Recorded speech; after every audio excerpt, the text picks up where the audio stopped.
Everything changed while you were in the hospital. This house is no longer yours. You have no place here. Find somewhere else to live." I froze. The wound, still unhealed, throbbed painfully.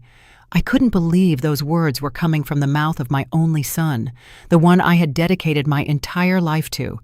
I had only been hospitalized for 3 weeks due to complications from my hip surgery. I returned with the hope of being reunited with my loved ones, only to find the door shut on the home Anthony and I had built patiently over 30 years. In that instant, I understood the betrayal. It wasn't just about losing my home. It hid a darker plot I couldn't yet grasp. If you've ever wondered what happens when a mother is pushed to her absolute limit, keep reading and tell me in the comments below which city you're reading this from. My hospital discharge papers crinkled in my pocket as the taxi pulled up to my classic-style house. 21 days had felt like an eternity. Complications from my hip surgery had kept me battling fever and infection while the world continued to spin without me. I was exhausted but relieved to finally be home. Home? The 2-story house that Anthony and I had lovingly restored during our 30 years of marriage stood before me, bathed in the late afternoon light. The roses I'd planted decades ago still bloomed by the walkway, though they clearly needed tending after my absence. "Need help with your bags, ma'am?" the driver asked, glancing at my cane. "Just to the door, please," I replied, my voice hoarse from the dry hospital air. "My son should be waiting."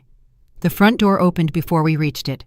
Richard, my only son, stood in the doorway, but not with the smile I expected. Instead, his face wore an expression I'd never seen. Cold, distant, resolute. His voice echoed that same dry, formal tone. Behind him, I caught a glimpse of movement in the living room, his wife, Veronica. And were those her parents?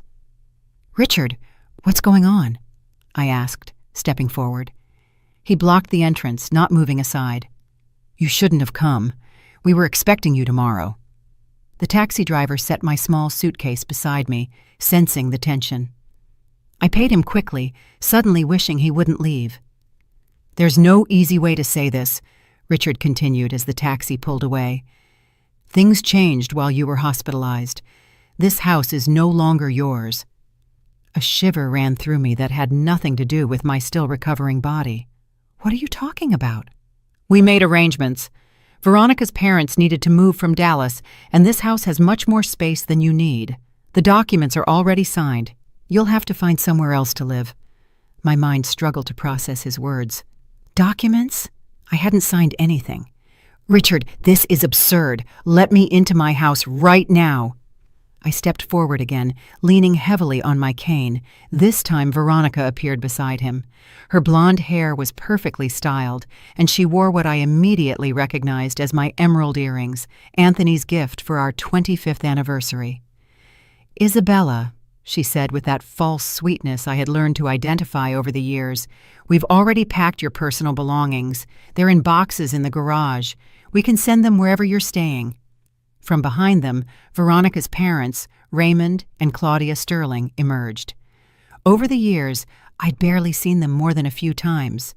Raymond, tall and elegantly athletic, with silver hair, had always struck me as arrogant. Claudia, with her perpetually judgmental expression, never bothered to hide her disdain for my modest home, the very house she now stood in, as if she owned it. "I'm sorry it came to this," Raymond said, sounding not at all apologetic. "But Richard made the arrangements very clear. The house was legally transferred." "Legally?" I managed to stammer. "That's impossible. I never signed anything." Richard's face hardened. "Power of attorney. Remember those papers you signed before your surgery for medical decisions? They also included financial matters." The revelation hit me like a punch. Yes, I had signed a stack of documents handed to me by my own son while I was anxious about the operation. I trusted him blindly. I hadn't even read past the first page. "You tricked me," I said. The words sounded hollow, insufficient against the magnitude of the betrayal. "We're doing what's best for everyone," Veronica interjected. "This house is too much for you to maintain alone. Richard has been managing it for years." "Don't show up here again," Richard finished firmly. We'll send your things. The decision is final." I stood there, leaning on my cane, staring at the son I had raised, the boy I'd told bedtime stories to, the teenager I'd taught to drive, the man whose college tuition I'd paid by working extra shifts. Now he was a stranger wearing my son's face. "This is illegal," I said softly, "and you know it." "It's done," he replied coldly. "Don't make it harder." Something broke inside me, but not in the way they expected. No tears, no pleas. It was a freezing clarity, a determination I hadn't felt since my years overseeing bank compliance. "Enjoy it then," I said simply, turning away. "Enjoy everything." The confusion on their faces at my calmness almost made the devastation worth it. Almost. As I limped toward the taxi, I'd had the foresight to ask to wait. I pulled out my phone. Not to call the police. Not yet. That would come later, in my own time, in my own way. Instead, I sent a single message to Gloria Evans. Plan B. The hotel room in downtown Phoenix was impersonal but clean, a temporary refuge while I regained my strength and clarity. My hands still trembled as I sat on the edge of the bed, staring at my phone. Gloria replied immediately, "Stay safe. I'm on my way." Gloria Evans and I had been friends for 40 years, ever since college. She had become a formidable lawyer while I had built my career in bank compliance. After Anthony's death, she'd helped me organize my affairs with a meticulousness born of our shared professional paranoia. Always have a backup plan, she'd advised, especially when it came to family money. At the time, I thought she was exaggerating. Now, her foresight seemed almost prophetic. A soft knock on the door announced her arrival. Despite the late hour, Gloria looked impeccable in her tailored suit, her silver hair pulled back in her characteristic bun. Her expression, however, was pure fury. "Those miserable vultures!" she whispered with rage as she hugged me carefully, mindful of my still recovering body. "Are you all right? Physically or emotionally?" I attempted a smile that didn't reach my eyes. "Both." She placed her briefcase on the desk and began pulling out files with practiced efficiency. "I'm standing, which is something." "The rest?" I said, falling back onto the bed. "I keep thinking I'm going to wake up, and all of this will be a nightmare caused by a fever." Gloria's expression softened for a moment before she regained her professional mask. "I've already started the process. The trust documentation is solid. Anthony was meticulous. The house transfer won't withstand legal scrutiny." "How long?" I asked. "To invalidate this fraudulent transfer?" "A few weeks, maybe months if they decide to play dirty." She paused. "But, Isabella, there's something else. Something I found while reviewing your accounts." My stomach clenched. "What is it?" "Unusual withdrawals from your investment accounts during your hospitalization. Large withdrawals." She handed me a printed statement. I scanned it quickly. My banking experience immediately detected the irregularities. 5 transfers totaling over $220,000. All to accounts I didn't recognize. All made with digital signatures, purportedly from me. While I was barely conscious in the ICU, I whispered, feeling the full weight of the betrayal. "They didn't just take my house. They've been draining my accounts." "There's something worse," Gloria continued gravely. "My legal assistant did a preliminary check on the Sterlings. Their real estate consulting business in Dallas has several complaints that were mysteriously withdrawn before formal investigations began. And Veronica's LinkedIn profile shows experience at 3 mortgage companies that ended up closing due to regulatory violations." Everything clicked with chilling clarity. "Are they involved in some kind of mortgage fraud?" Gloria nodded.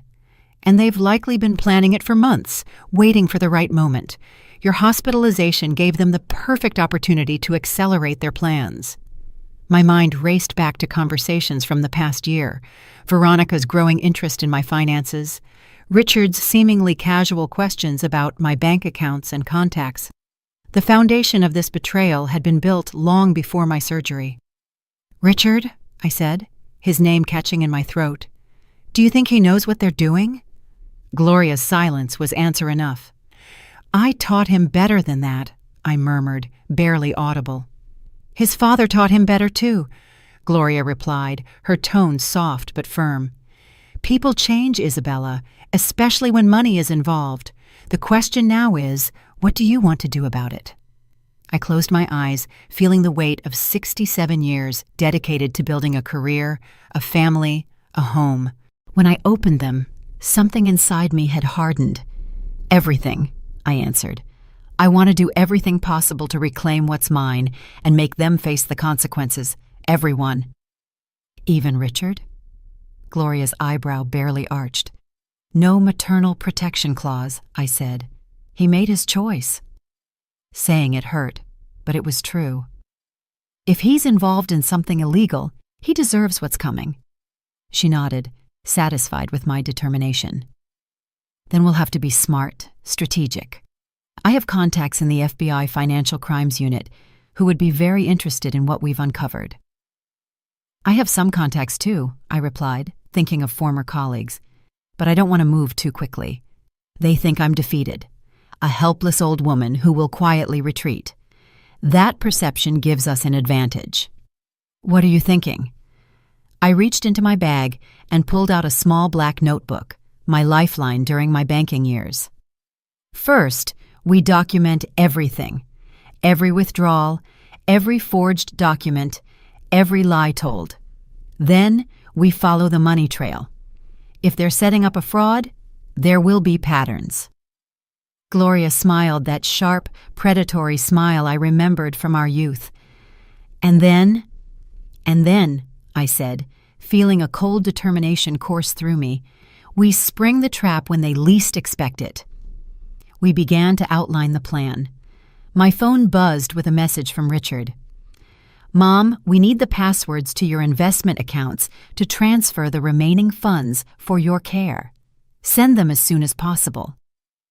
I showed the message to Gloria, who shook her head in disgust.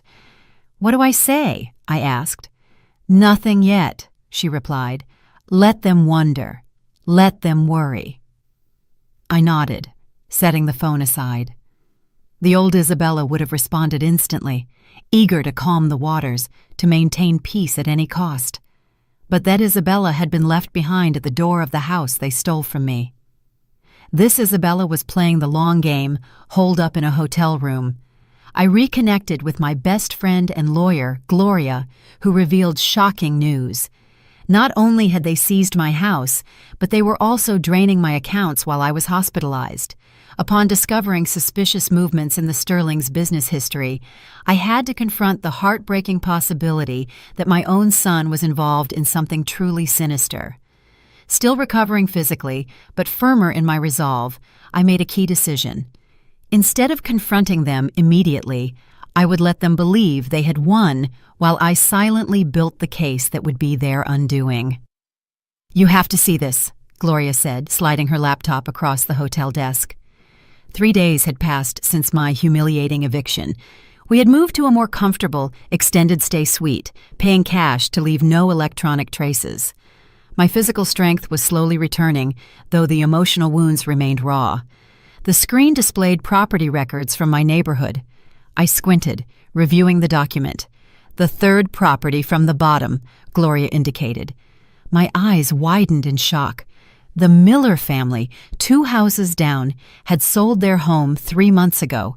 The buyers, Sterling Investment Properties, LLC. "That can't be a coincidence," I murmured. "Even better," Gloria said, flipping through more documents.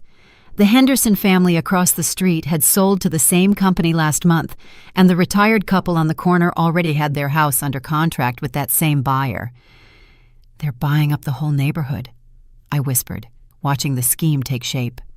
"But why?" Gloria opened a zoning request filed with the City Planning Department 2 weeks ago while I was still in the hospital. They submitted this proposal to change the zoning for the entire block from single-family residential to mixed-use commercial. The news hit me like a punch. My neighborhood was right on the edge of downtown Phoenix's rapidly expanding district. With the new zoning, property values would skyrocket. They're using my house as headquarters while they buy up the other homes around it, I said, suddenly understanding how all the pieces fit together. As soon as they control enough of the block, they can force the change, and values will at least triple, Gloria finished. With current market prices, we're talking about a potential profit of between $15 and $20 million. My banking experience immediately grasped the magnitude of the plan. But they needed enormous initial capital to start buying. Where would they get it from? Gloria's expression darkened. That's where it gets concerning. I asked an investigator friend to check some records. The Sterlings have a history in Dallas. They identify vulnerable homeowners, mostly seniors or those with financial troubles, and use predatory loans to seize their properties. Mortgage fraud, I said, remembering the term well from my years at the bank. Exactly. They offer refinancing that's too good to be true. They manipulate appraisals with false reports and structure the loans in such a way that they inevitably fail. When the owners can't pay, they swoop in and buy the properties for a fraction of their worth. I thought of my neighbors, many of them elderly, living on fixed incomes in homes they'd owned for decades. Perfect victims. And my accounts? The money they've been transferring is surely the initial capital. They needed funds for the first purchases and to cover expenses until the plan paid off. My investment portfolio was the most convenient source. The calculated cruelty of it all took my breath away. It wasn't just about my home and my money. It was about using it to destroy my entire community. People who had been at Anthony's funeral, who had brought me food when I became a widow. "And Richard?" I asked, finally voicing the doubt that had haunted me. "How involved is he?" Gloria hesitated before opening another folder. This was recorded 3 weeks ago at the Dallas First National Bank. The security video showed Richard and Veronica entering the bank together and meeting with a loan officer. The timestamp showed it was 2 days after my surgery, while I was still heavily sedated in the ICU. I realized they had used the power of attorney to open my safe deposit box. I understood this when I recognized the bank where I kept my important documents. "Yes, and according to the access log," Gloria confirmed, "they removed several items, including the original deed to your property and the trust papers." I closed my eyes, overwhelmed for a moment. My own son, the boy who once demanded absolute fairness when playing board games, who had returned a wallet with $50 inside. How could he have become this person? "There's something else you should see," Gloria said softly, showing me a chain of emails. "My contacts at the SEC sent these to me. The Sterlings have been on their radar for a while." The emails were between Veronica and her father, dated almost 8 months ago. They discussed their plans in thinly veiled language, pointing out properties in my neighborhood, evaluating which owners could be prey to their deceptions. And most disturbing, they mentioned my house as their operations center once they gained control of it. One particular phrase chilled my blood. Still hesitant, but yielding.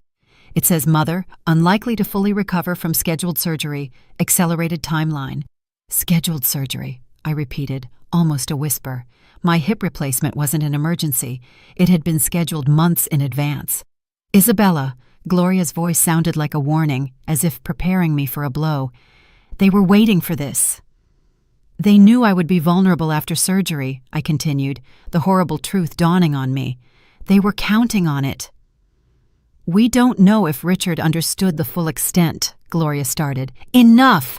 I raised my hand, unable to accept any more excuses for my son. "He knew enough.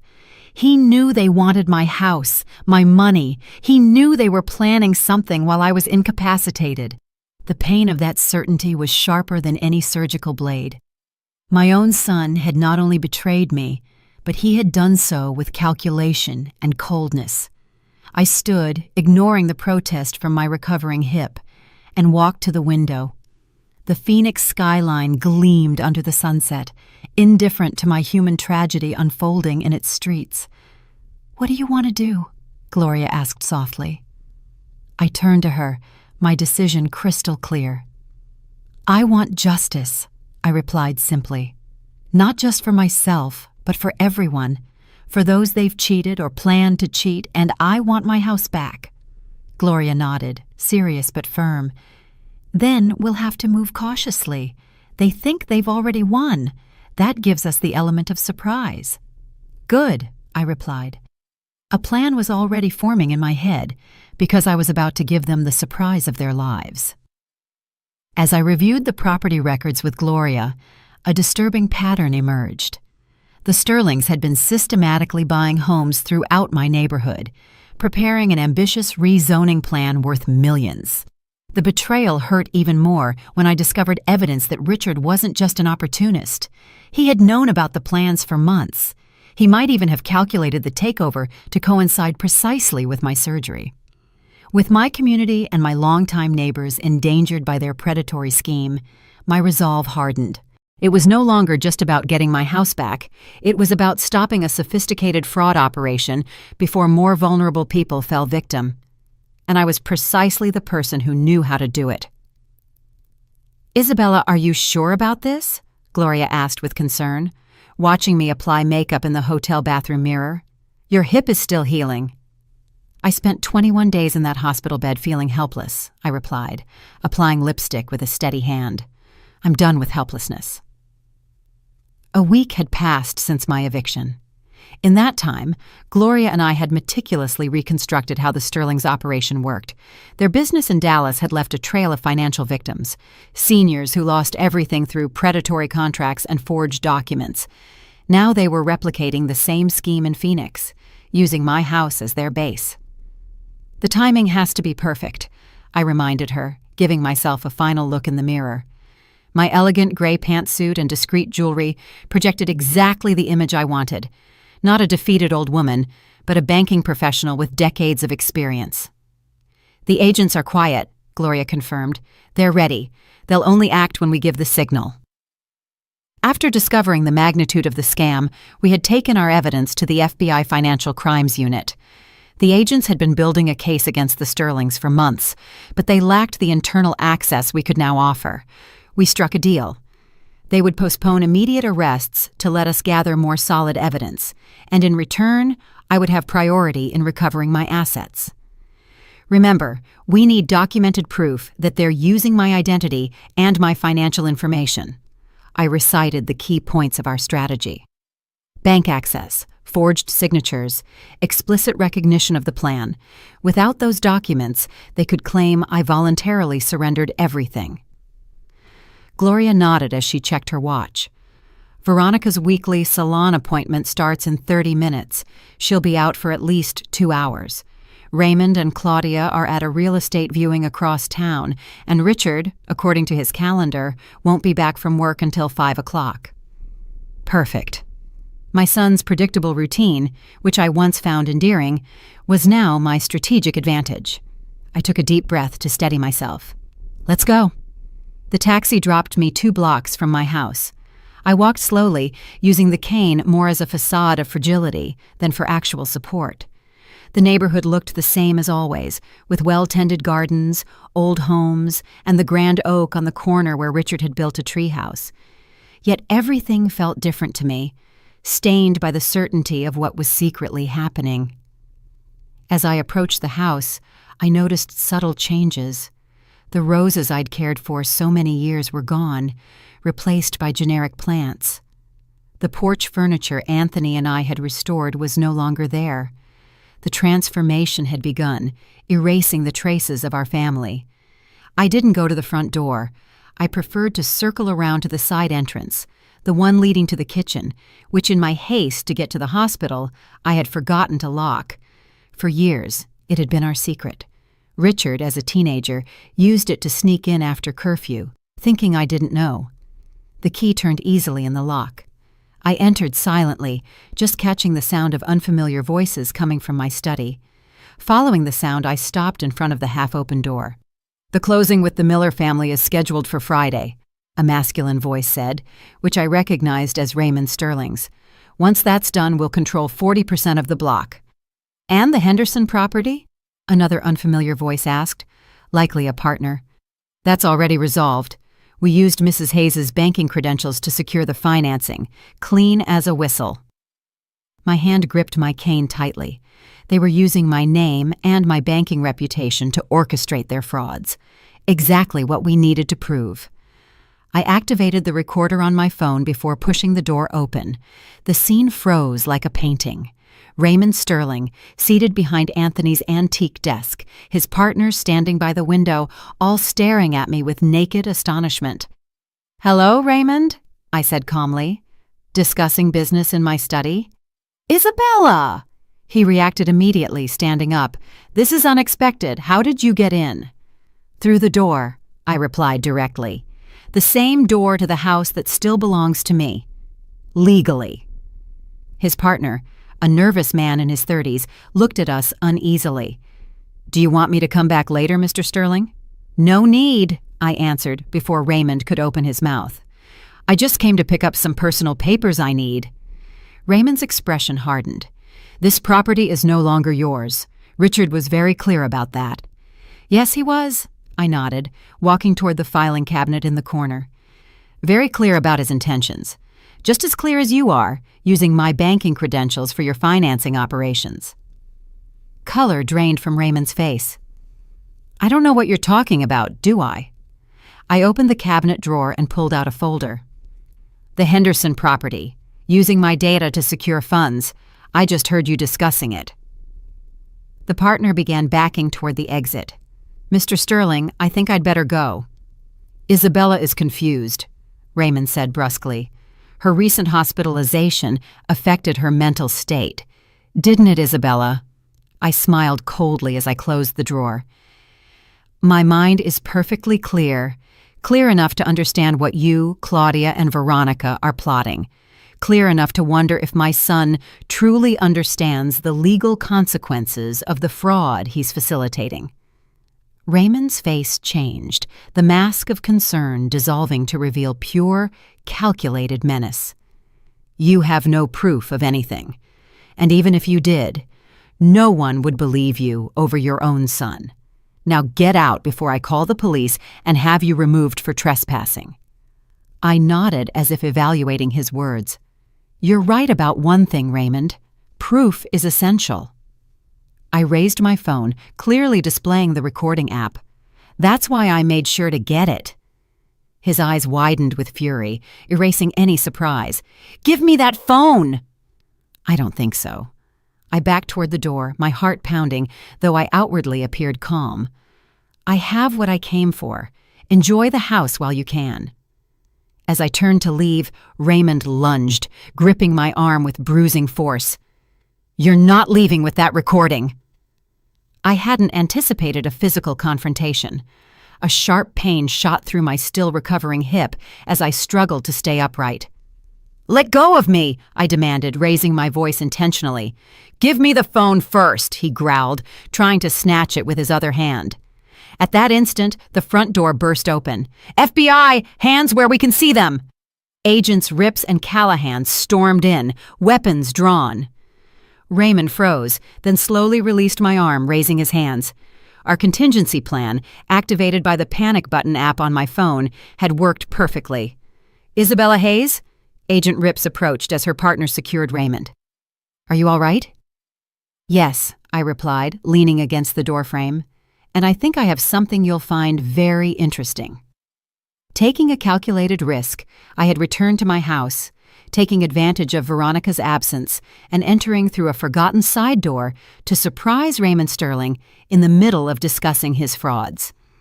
When confronted, his initial surprise transformed into a menacing attitude, forcing our FBI contacts to intervene earlier than planned. Although the confrontation turned physical, I managed to secure the proof we needed, a recording where Raymond explicitly admitted to using my banking credentials in his scheme. As he was led away in handcuffs, I understood that this was just the beginning of dismantling their entire operation. The real test would come when my son discovered what was happening and that his mother was responsible for the Sterling's downfall. The FBI office was impersonally cold, beige walls, functional furniture, a faint smell of coffee and paper. I waited in an interview room, my hip aching, despite the extra-strength painkiller Agent Rips had offered me. "Mrs. Hayes," Agent Callahan commented, closing his notebook. Your recording is incredibly valuable. Combined with the financial documentation you and Ms. Evans provided, we have enough to secure search warrants for all of the Sterling's properties and records." "And what about my house?" I asked. "And my accounts?" "A judge has already issued an emergency order freezing any transactions related to your property," he assured me. "No one can sell or transfer it until legal ownership is clarified." I felt a deep sense of relief, though I knew this was just the beginning. The Sterlings were in custody, but Richard and Veronica still knew nothing of what had happened. "What happens now?" I wanted to know. "We'll execute search warrants at their residence tonight," Rips explained. "Mrs. Sterling will be taken in for questioning. As for your son—" The agent hesitated, softening her professional tone slightly. "Based on your statements, we'll have to determine the level of involvement he may have had." The door opened, and Gloria entered, her face serious but satisfied. The first court orders had just arrived. They were simultaneously moving on the Sterling's offices in Dallas. "Mrs. Hayes," Callahan said cautiously, "we understand this is complicated. If you'd prefer not to be present when we execute the warrant at your house—" "I'll be there," I interrupted firmly. "This is my home. I want to see this through to the end." 3 hours later, I was in an unmarked FBI vehicle parked across from my house. The evening light was fading, lengthening shadows across the lawn where Richard once played as a child. Veronica's car was in the driveway. She had returned from her salon appointment, completely unaware that her father was being processed at the federal detention center. "In position," Rips murmured from the driver's seat, listening to updates through her earpiece. Mrs. Sterling Hayes, confirmed inside, along with her daughter, arrived earlier than expected. My heart tightened. Richard wasn't supposed to be home yet. I had hoped to spare him the public spectacle of what was about to happen. I had even arranged for him to be approached separately at his office. Now he would experience the full force of the raid alongside his wife. "Are you sure you want to witness this?" Gloria asked beside me, covering my hand with hers. Before I could answer, a convoy of vehicles appeared down the street, 3 unmarked sedans and a tactical van. They pulled up in front of my house, and agents disembarked with synchronized movements, some wearing the characteristic FBI jackets. "Federal agents, we have a warrant!" The words resonated clearly in the quiet neighborhood as they approached the front door. I didn't hear the response from inside, but the door opened. A moment later, from my angle, I could see Veronica in the doorway, her face shifting from confusion to shock. Behind her, Richard appeared, positioning himself protectively beside his wife. "It's time," Rips said, opening her door. "Please stay behind us." As we crossed the street, neighbors emerged from their homes, drawn by the commotion. I felt their curious, concerned gazes. Some, perhaps, relishing the unfolding drama. Veronica was the first to see me approaching behind the agents. Her carefully maintained composure shattered. "You!" she spat, her voice rising hysterically. "You did this!" Richard's eyes locked onto mine. His expression shifted from confusion to horror as he understood that I was with the federal agents, not being questioned like them. "Mom?" His voice cracked slightly. "What's going on?" "Your mother has provided evidence of a large-scale financial fraud committed by the Sterling family," Agent Callahan stated formally. "We have a warrant to search these premises and confiscate all relevant documents and electronic devices." "Fraud?" Richard repeated, looking genuinely confused. "What fraud? This is absurd." "It is," I said, advancing, my cane tapping a rhythm against the ground. "Raymond was very clear this morning about using my banking credentials to secure fraudulent financing in my study, in my house." Veronica's face drained of all color. "You were here? How did you do it?" "The side door," I replied simply. "There are some things about this house you never bothered to learn, Veronica. Like the fact that it legally belongs to a trust created by my late husband, which cannot be transferred without the signature of all trustees, including Gloria, who certainly never signed anything." Richard looked at me and his wife, growing increasingly desperate. "Mom, it's been a misunderstanding. We wanted to help you. By stealing my house, draining my accounts, setting up your in-laws in a property scheme, using my financial reputation? My voice remained firm despite the whirlwind of emotions inside me. That's not helping, Richard. That's fraud. That's theft. Mrs. Sterling Hayes, we need you to come with us for questioning, Rips interjected, gesturing toward one of the vehicles. Veronica's surprise gave way to a calculated calm. I want my lawyer present. I won't say anything without representation. That's your right, Callahan acknowledged before turning to Richard. Mr. Thompson, we'll also need to speak with you. I don't understand, Richard said, his voice hollow. Mom, what have you done? The question, so backward, so revealing of his inability to recognize his own culpability, hit me like a punch. What have I done? I repeated, staring at him. I've protected myself and others from people who believe they can take whatever they want without consequences. I taught you better than this, Richard. Your father taught you better. As agents led Veronica toward a waiting vehicle, she turned with unexpected venom. You think you've won?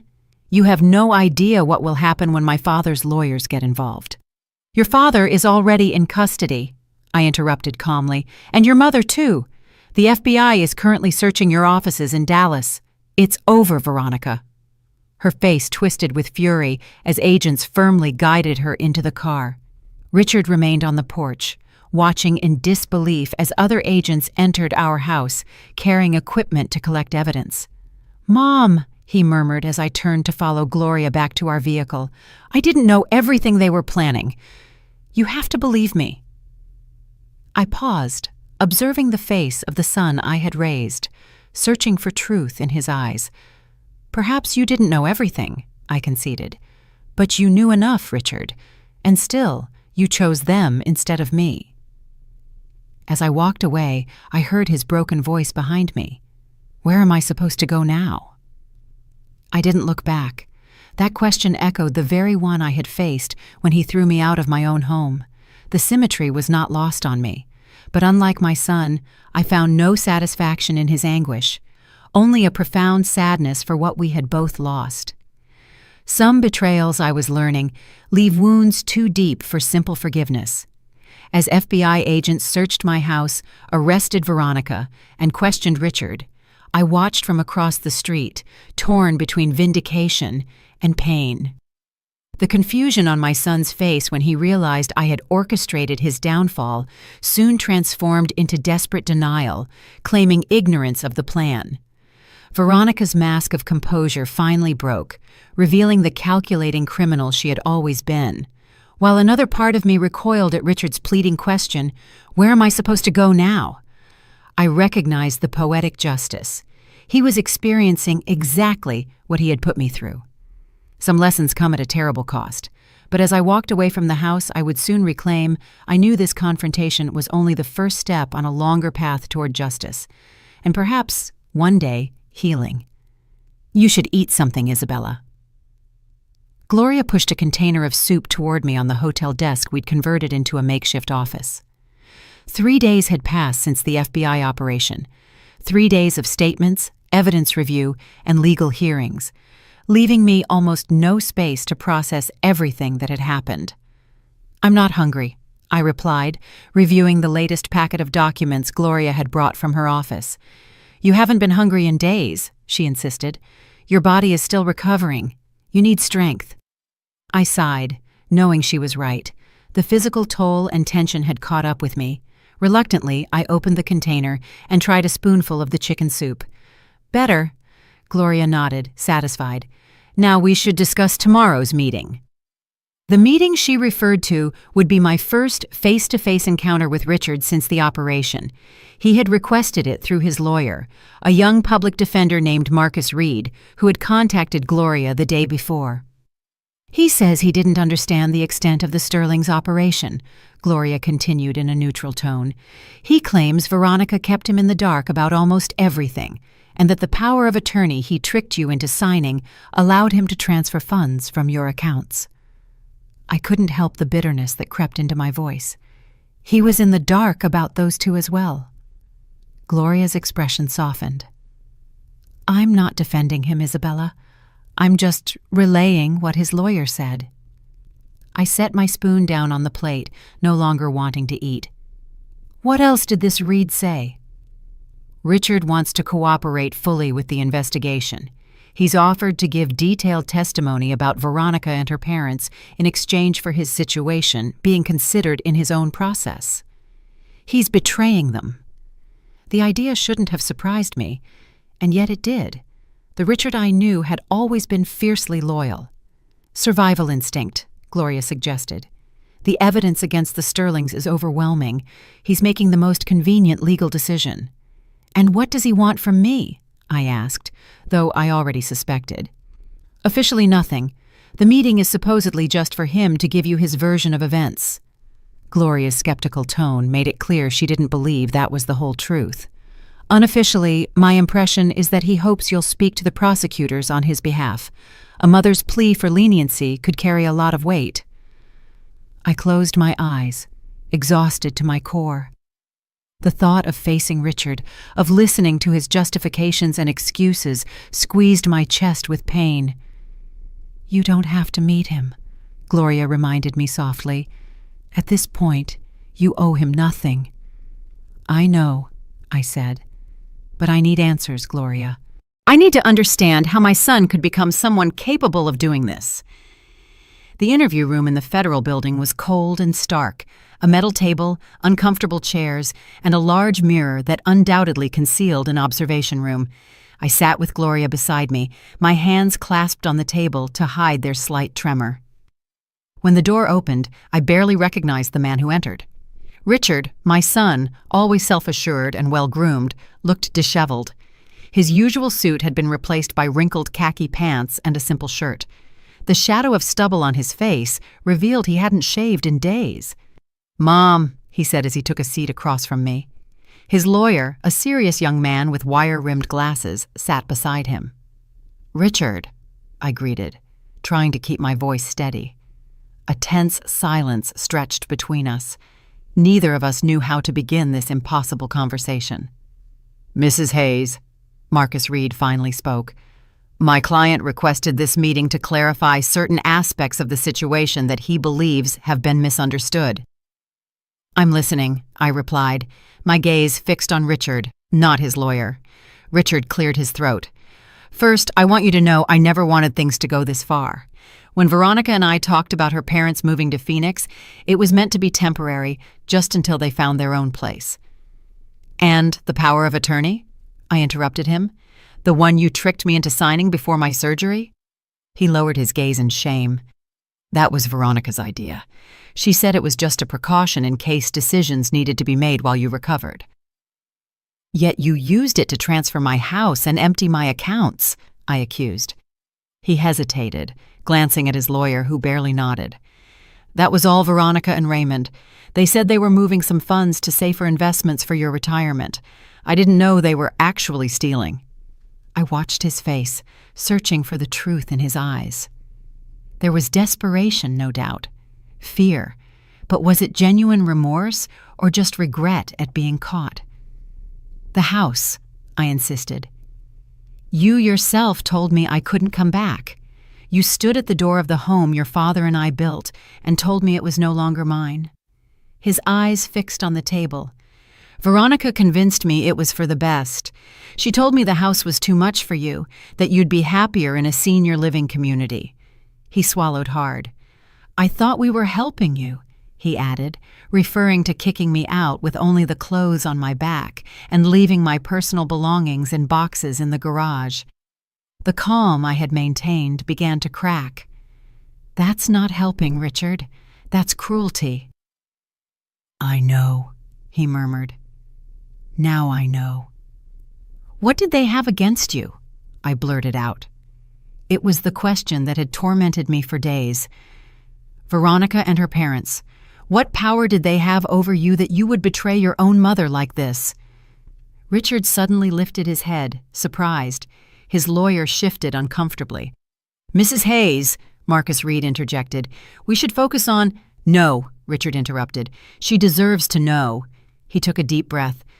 3 years ago, I made some bad investments. I lost a lot of money. Our savings. part of our retirement fund. I was desperate to get it back before Veronica found out. Raymond offered to help.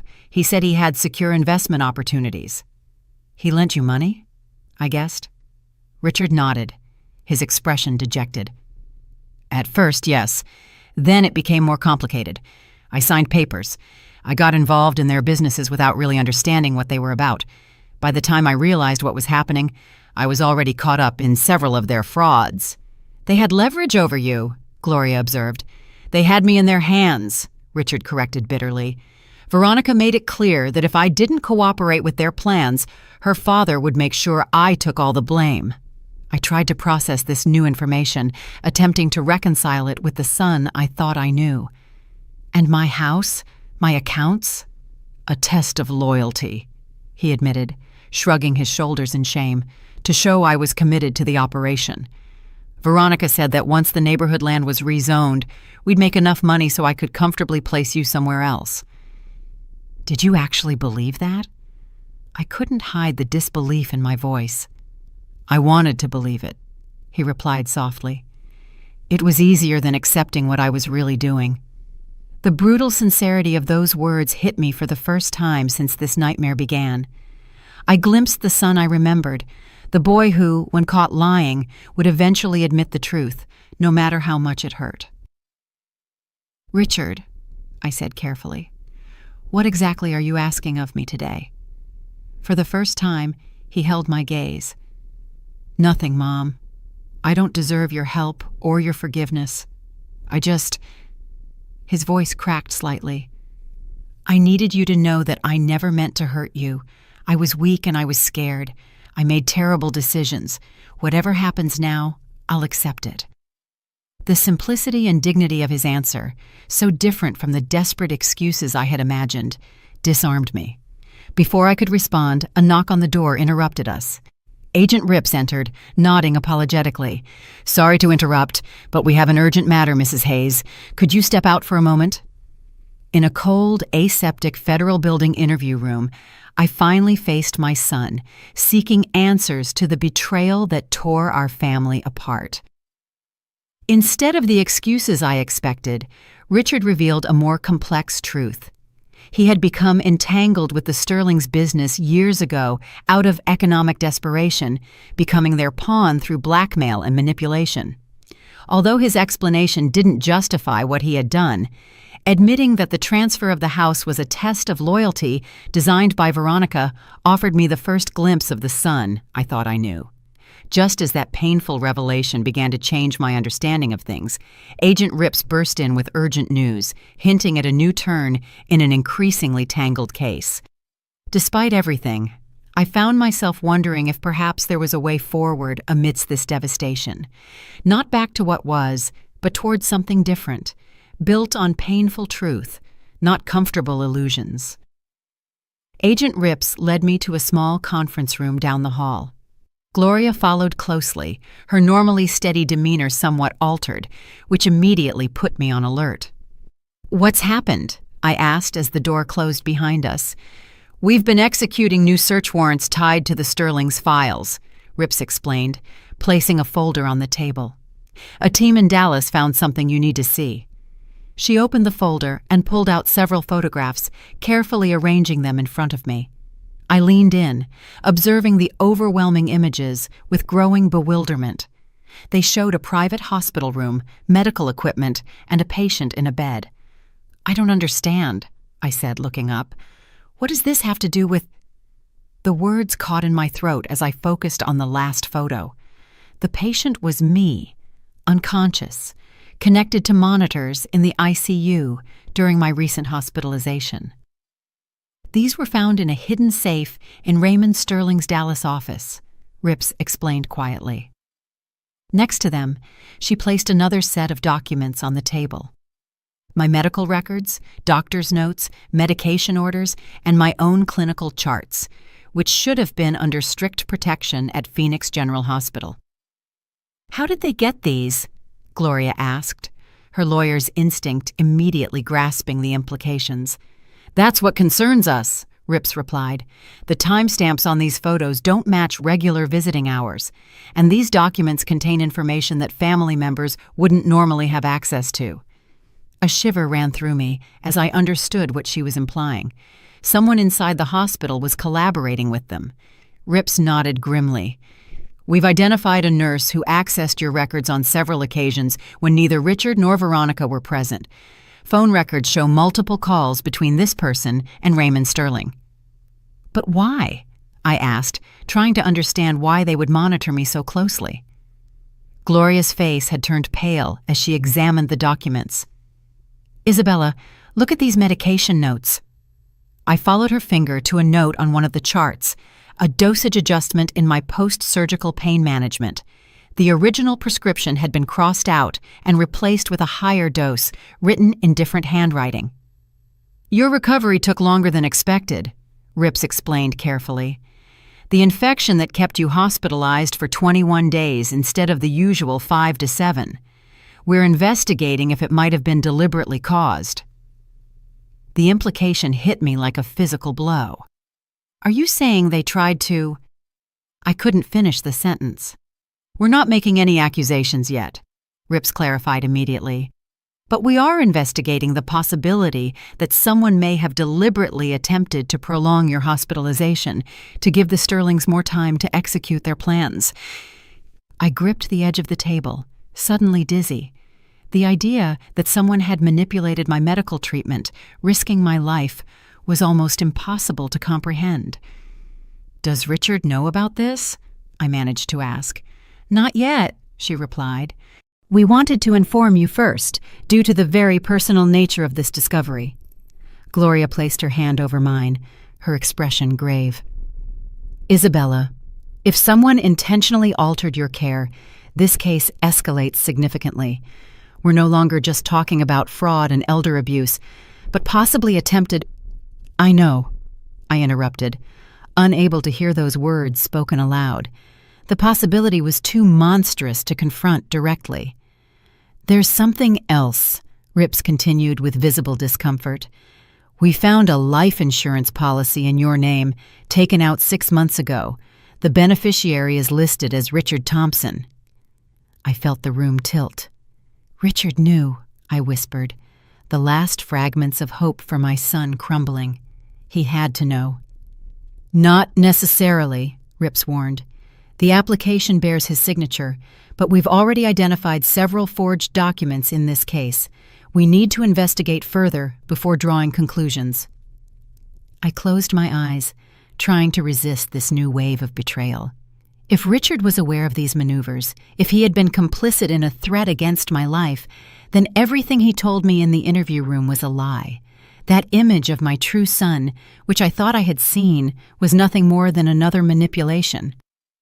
"I need to see him again," I said, opening my eyes with renewed resolve. "Right now." "Mrs. Hayes, with this new information, we advise you not to—" Rips began.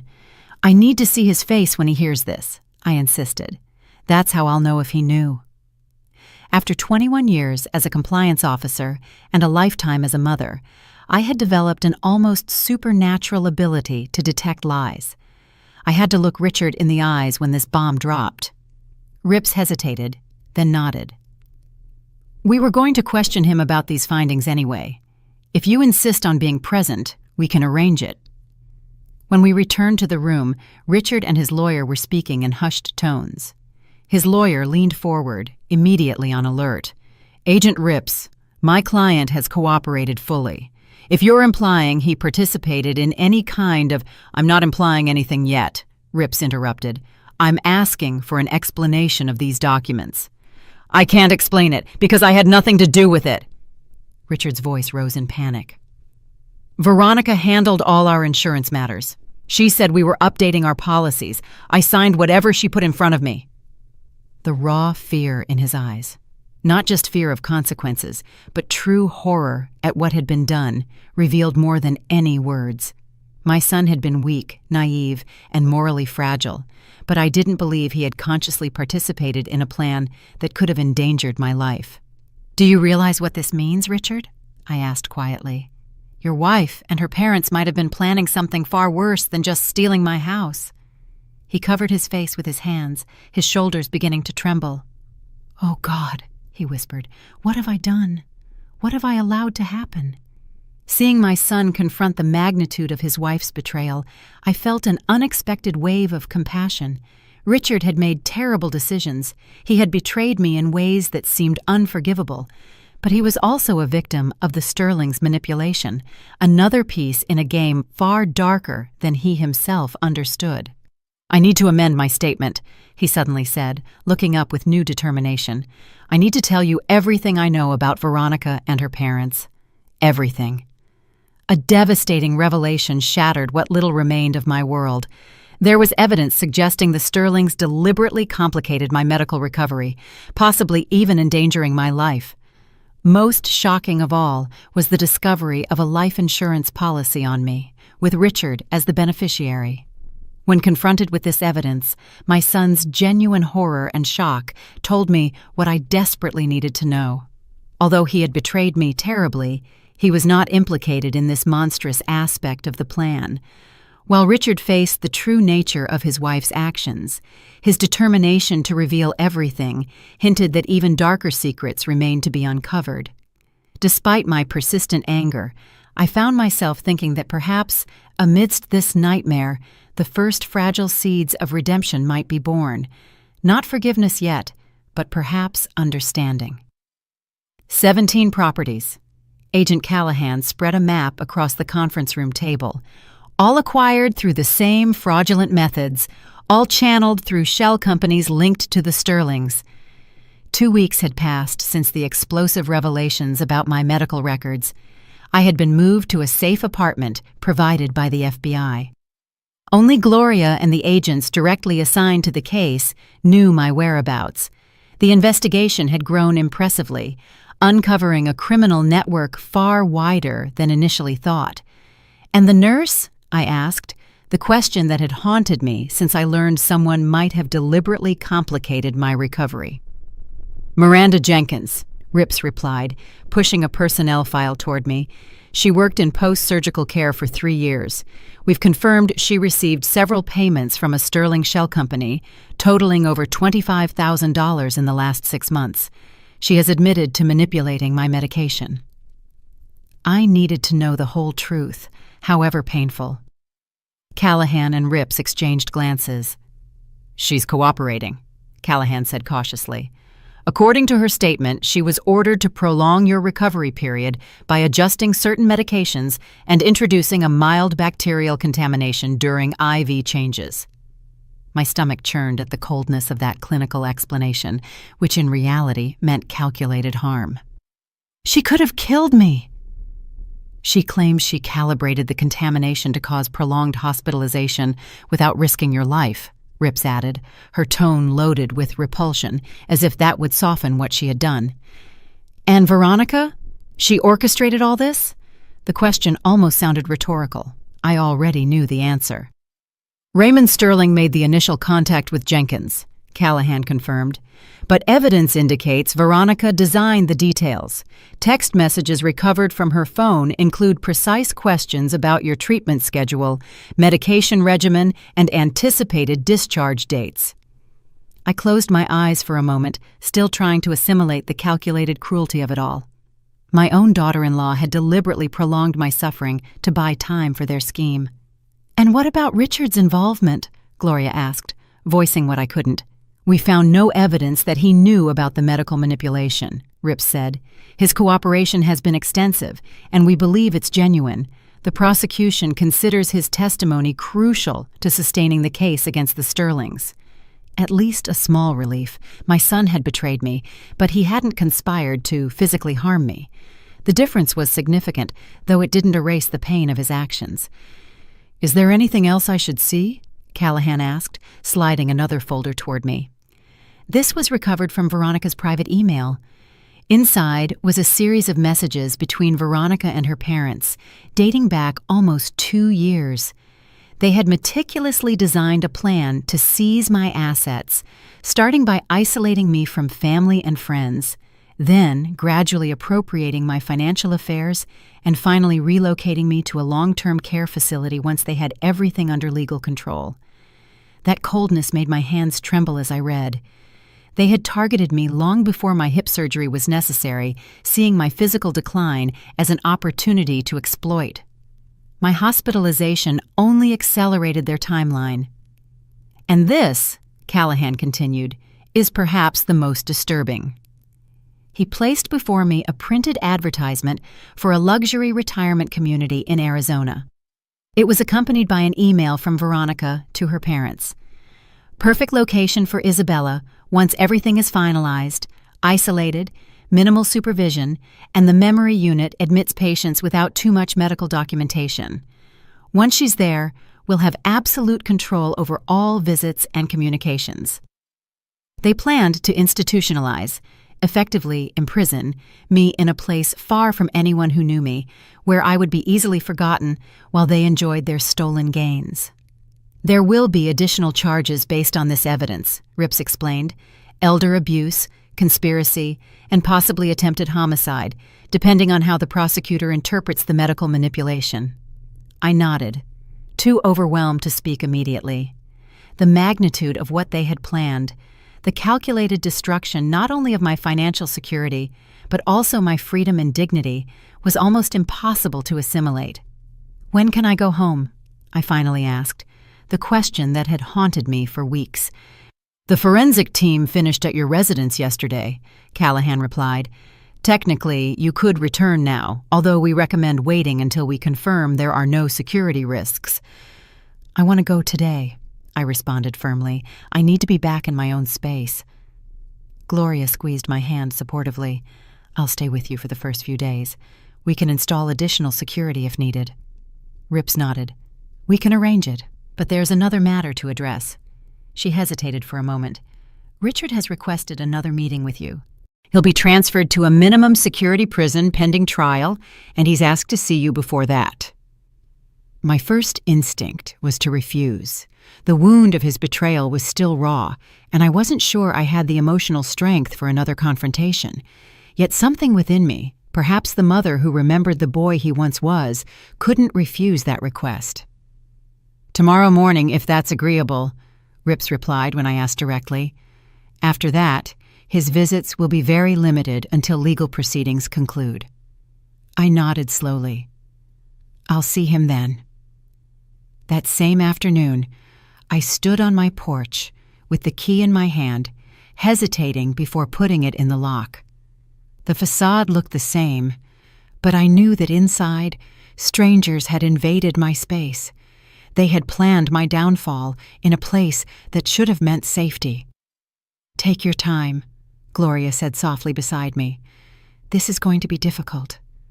I took a deep breath and turned the key. The familiar scent of my home, the gleam of wood, the old books, the faint trace of lavender from the sachets I placed in the closets, was now covered by foreign perfumes and cleaning products. There were traces of the Sterling's brief occupation in subtle details. The furniture was barely moved. My favorite orchid was gone from the sunroom. New curtains hung in the living room. In my study, Anthony's antique desk had been turned toward the door instead of the window, where he always worked, looking out at the garden. That minimal change hit me harder than I expected. They had erased our routines, our history.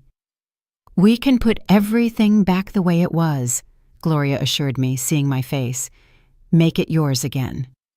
I nodded, slowly going through each room, noting changes and violations.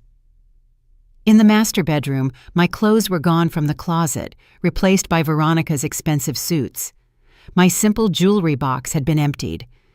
The pieces Anthony had given me over so many years of our life together were nowhere to be found.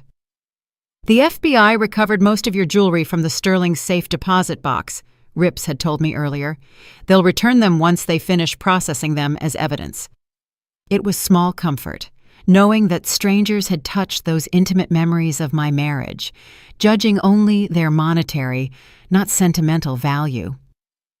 In the kitchen, my collection of handwritten recipe cards, including those from my mother and grandmother, irreplaceable, had been discarded, replaced by shiny, modern cookbooks that clearly had never been used. That disdain felt personal, as if they had erased my family's history, a deeper wound than the financial theft. As I surveyed the damage, a strange calm settled over me. This house, these belongings, they had been violated, but they were still mine. I had survived. I had fought and reclaimed what was taken from me. The Sterling family had underestimated my resilience, my resources, and my determination. "I'm staying," I decided, looking at Gloria. "Tonight, in my house." "Are you sure?" she asked with concern. "Couldn't we start fresh tomorrow?" "I'm sure," I replied, with renewed strength in my voice. "I'm not going to let them keep me away from my own home for another night." As evening fell, I sat on the back porch with a cup of tea, watching twilight descend over the garden Anthony and I had planted together decades ago. The roses needed pruning, the hydrangeas were neglected, but the essence of what we had created was still there. Tomorrow would bring more difficult conversations with Richard, more legal procedures, the long process of rebuilding my home and my life. But tonight, I had reclaimed my space. It was a beginning. As the investigation progressed, I faced a terrifying truth. Veronica and her parents had concocted a plan far more perverse than simple theft. Evidence showed they had deliberately hampered my medical recovery with the complicity of a corrupt nurse. They planned to institutionalize me in an isolated facility and had been stalking me for almost 2 years.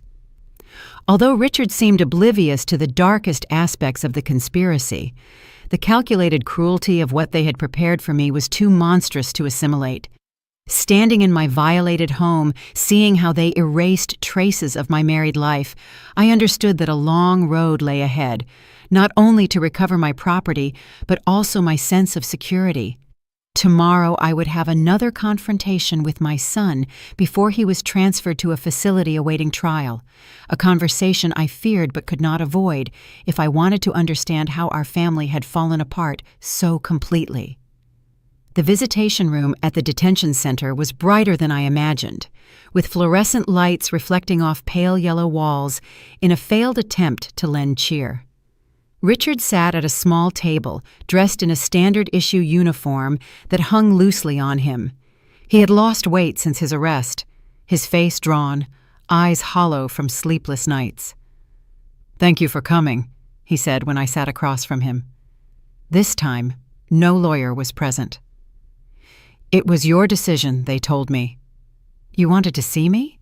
I replied, keeping my voice calm. "Here I am." He nodded, lowering his gaze to his hands, which he gripped tightly on the table. "They told me about the nurse, what Veronica and her parents planned for you." "Yes," I said, adding nothing more. I simply waited. "I swear, Mom, I didn't know." His voice cracked slightly. "I knew they wanted your house, your money.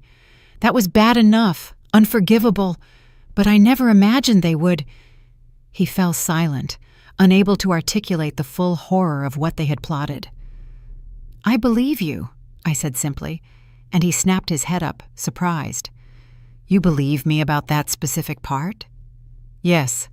I've seen enough evidence to think you weren't aware of their plans to physically harm me or institutionalize me."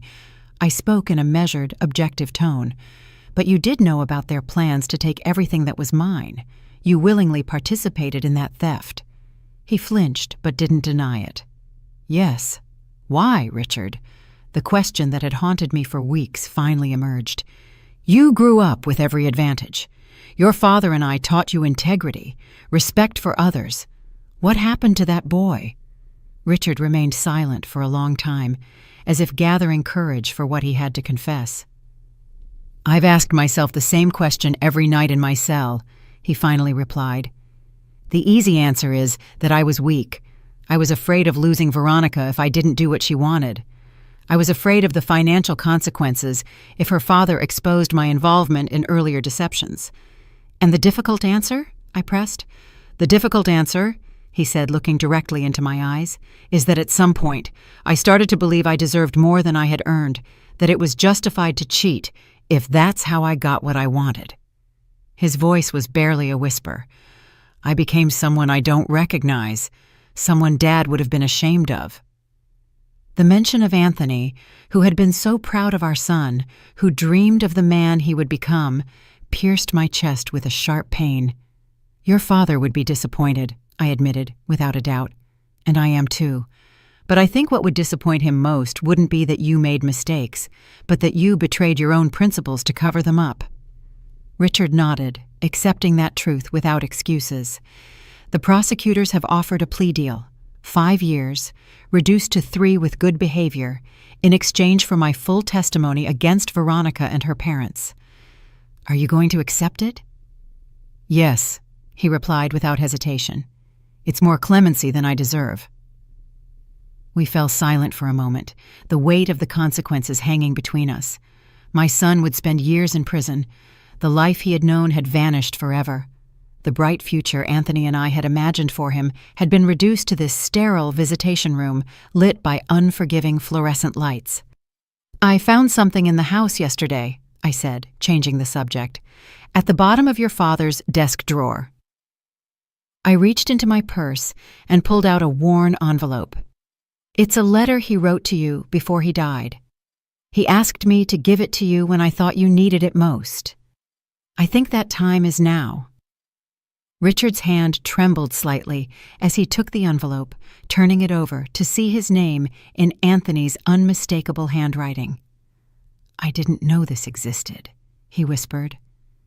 During his last months, he wrote several letters, I said. This was the last one. I watched him open it carefully, as if the paper might crumble in his fingers. I remained silent as he read, watching emotions cross his face, pain, shame, and finally, something akin to determination. When he finished, he folded the letter carefully and pressed it against his chest for a moment before returning it to the envelope.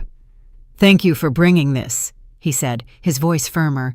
I needed to hear his voice again, even if the circumstances are... He gestured vaguely at our surroundings. "What will you do afterward?" I asked. "When you've served your sentence?" The question seemed to surprise him. Perhaps he hadn't allowed himself to think that far ahead. Perhaps he didn't expect me to imagine a future for him beyond punishment. "I don't know," he admitted. "My career and my finances are over. Obviously, my reputation..." He shrugged, a gesture that spoke volumes about the ruin of his former life. "You'll have to rebuild yourself," I told him. "Not just practically, but morally, too. That's the hardest work." "I know."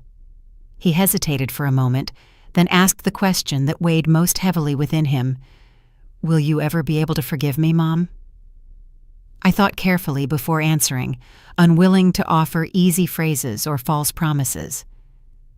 Forgiveness isn't a single moment, Richard. It's a process. Right now, I'm still processing the pain, the betrayal, the impact of discovering what you became. I looked him directly in the eyes.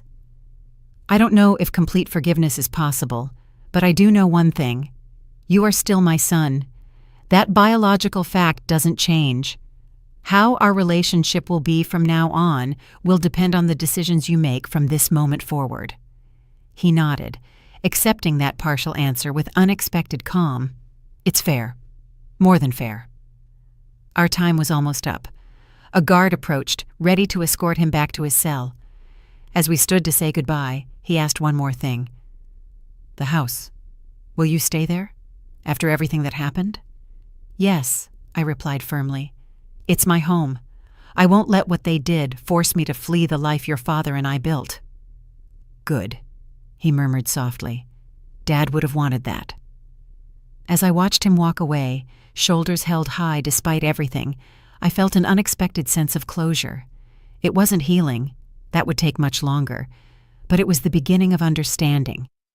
My son had made terrible decisions. He had betrayed me in ways that might never be fully repaired. But beneath the man who participated in the Sterling scheme, fragments of the boy I raised still remained. Outside the detention center, Gloria was waiting for me in her car, a silent support I had learned to trust during these tough weeks. "How did it go?" she asked as I settled into the passenger seat. "As well as could be expected," I replied, watching the autumn leaves swirl in the parking lot. He accepted a plea deal, 5 years, perhaps reduced to 3. "And how do you feel about that?" I reflected for a moment, allowing myself to fully examine my feelings. Sad, relieved, still angry, but less so than before.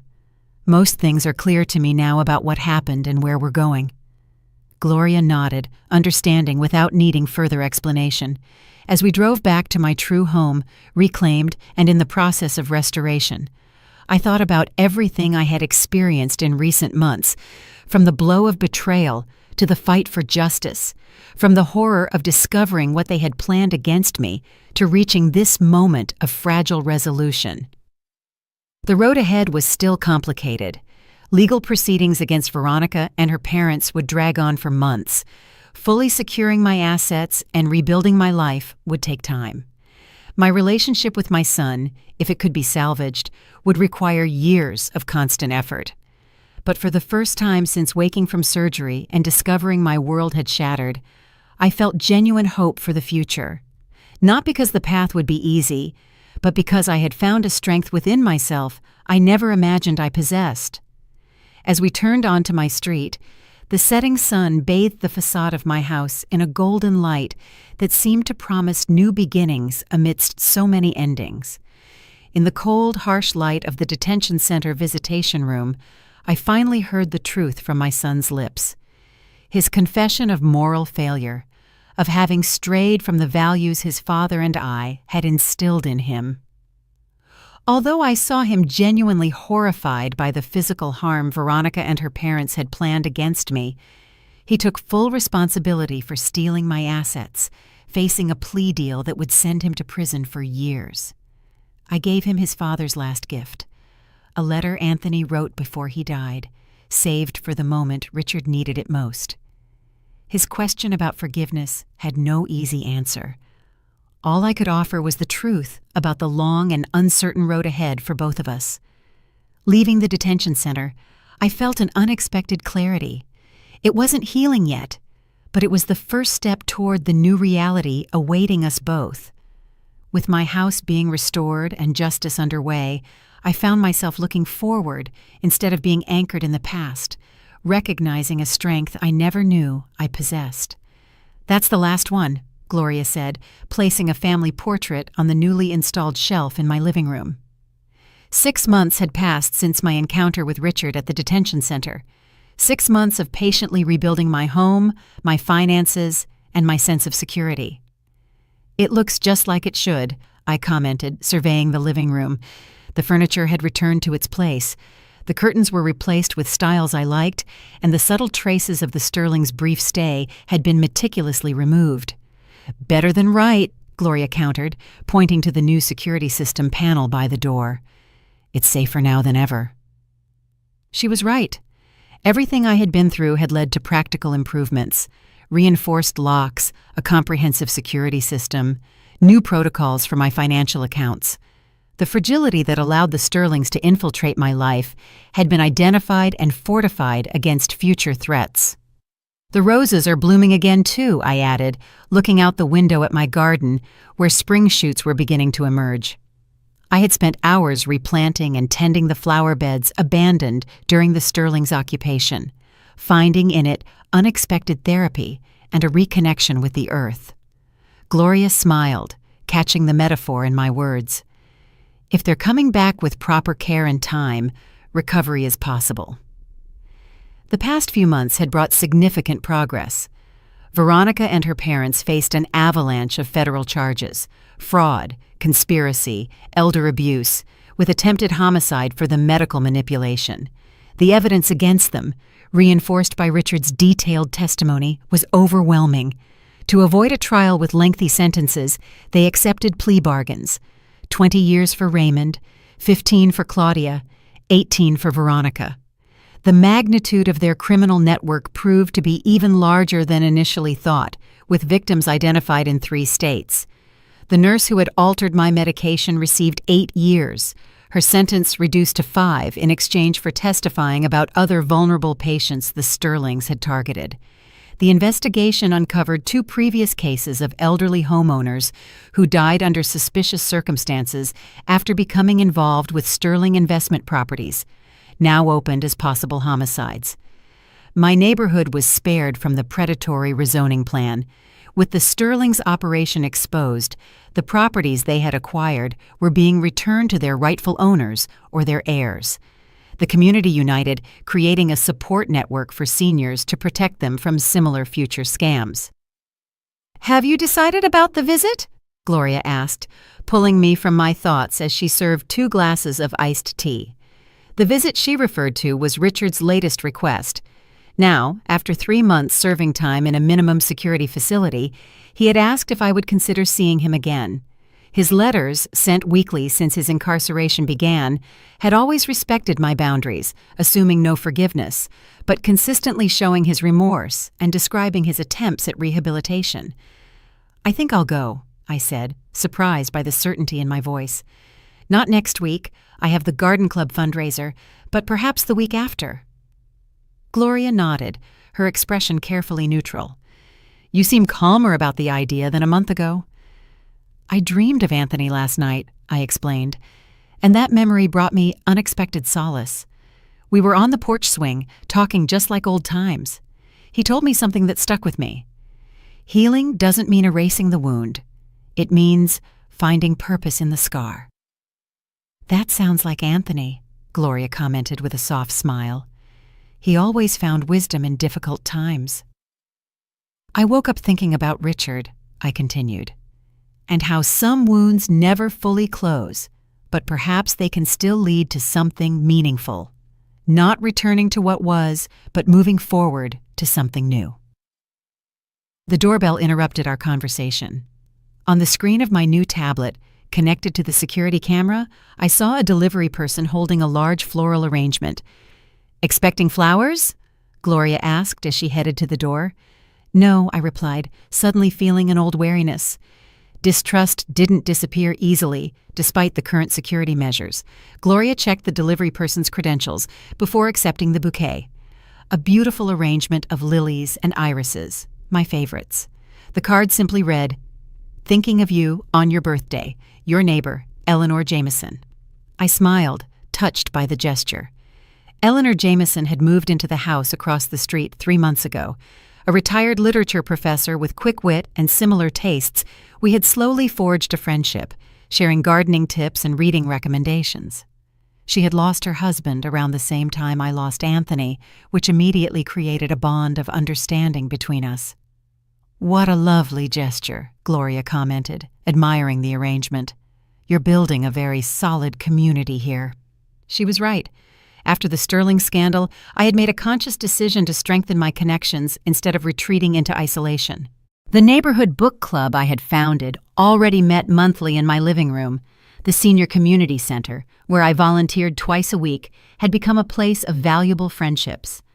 The garden club welcomed me enthusiastically for my expertise with heirloom roses, even appointing me head of the annual exhibition.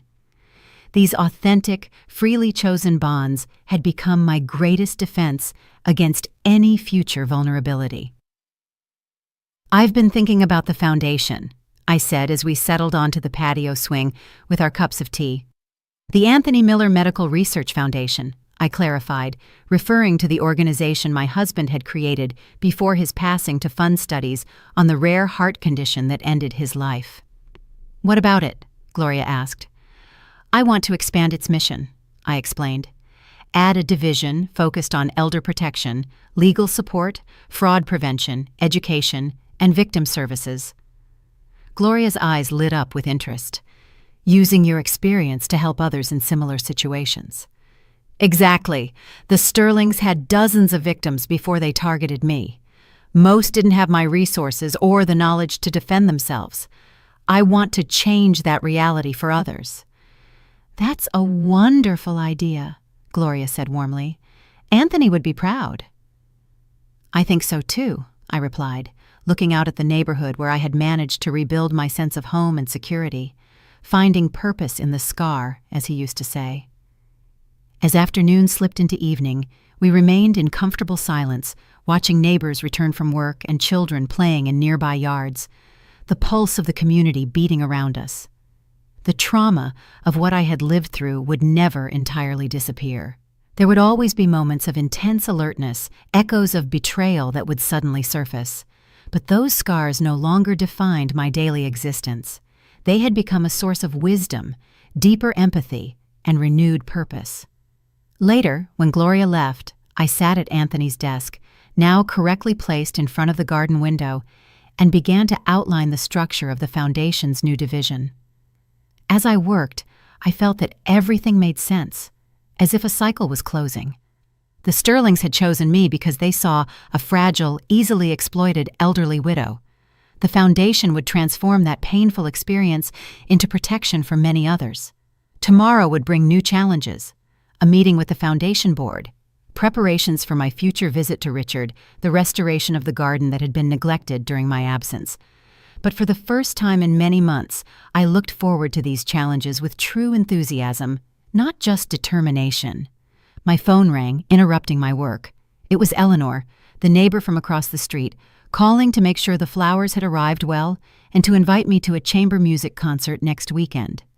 As we talked, I understood how much my life had changed in the 6 months since I reclaimed my house. The betrayal had broken something essential in me, my basic trust in family, in the protection familiar spaces are supposed to offer. But from that rupture, new strengths had emerged, new connections, a different purpose that perhaps never would have been born otherwise. Finding purpose in the scar, I murmured to myself as I hung up. Anthony's wisdom resonated in my mind, not erasing the wound, but allowing it to transform into something meaningful, into something that, with time, could become a form of beauty. 6 months after confronting Richard, I find myself in a phase of unexpected renewal. As my house is restored and the garden blooms again, I receive news that Veronica and her parents have accepted lengthy prison sentences. Their extensive criminal network has finally been dismantled. The neighborhood they targeted has united in mutual defense, while I have forged new friendships and community ties that enrich my daily life. When Richard requests another visit at the minimum security prison, I decide, inspired by a dream with Anthony, that I am ready to take that step. Not with the intention of erasing what happened, but of finding meaning in the painful experience. That purpose takes concrete form in my plan to expand the Anthony Miller Medical Research Foundation to include elder protection services, transforming my personal trauma into a shield for others who might become victims. As I settle into this new chapter, I realize that although the betrayal broke something essential within me, that rupture opened space for unexpected growth, new connections, and a deeper wisdom about what truly matters. In the time I have left, this story reminds us that the wicked will sooner or later be unmasked and punished, while those who maintain an upright heart will find the justice and peace they deserve.